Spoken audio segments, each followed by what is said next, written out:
Brilliance Audio presents The Words We Whisper by Mary Ellen Taylor. Performed by Shannon McManus, Carlotta Brenton, and Tim Campbell. Nothing ever ends as we would expect. The birthing was no exception. It was going badly, hours longer than it should, and the young woman's thin body, pear-shaped with a distended belly, refused to release the child. Screams reverberated in the small upstairs room. As to the east, near the rail yards, bombs shook these medieval walls, rattled arched windows, and kept the pendant light above my head swinging. "I can't do this anymore," the young woman said, her voice a hoarse whisper. "Mia," I said firmly, "you must push again." Mia had labored with this child for nearly 18 hours, and she was growing weaker by the minute. "I can't," she whimpered. "It hurts." Our landlady, Signora Marcella Fontana, hurried into the room with more towels tucked under her arm and a clean white porcelain basin filled with water. "The doctor is not coming," she said. "The city is exploding. The Allies are bombing the rail yards again. No one can be bothered with a simple birth."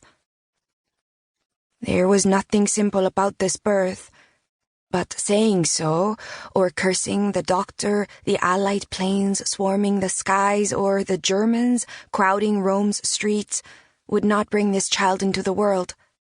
That task rested solely on the three of us.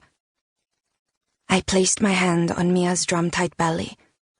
Her normally vivid brown eyes were watery, and her blonde curls were plastered by sweat to her pale forehead. "Mia, it's just us now. Only you, me, and the Signora can bring the child into the world." "Where is my brother, Riccardo?" she wailed. "He said he would not abandon me." Mia's brother had vanished 6 months before.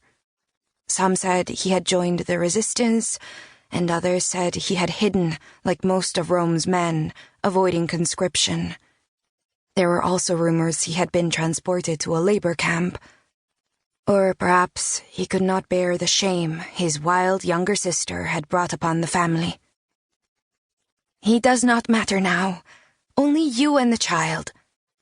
I smiled, but feared the expression was far from soothing. "Don't you want to meet your baby?" "No." Tears rolled down her cheeks as another contraction tightened her belly. "Her father abandoned her, so she's better off not coming into this world." "But she must." My voice sharpened like a knife fresh off a whetstone. "Signora, get behind Mia and push her forward. We must do this, now." Another explosion rocked the area near the rail yard, 10 blocks from our home in the Monti district. Signora froze and looked toward the open window as fresh black smoke rose above the buildings. In July, the Allies had hit the San Lorenzo Railroad marshalling yards.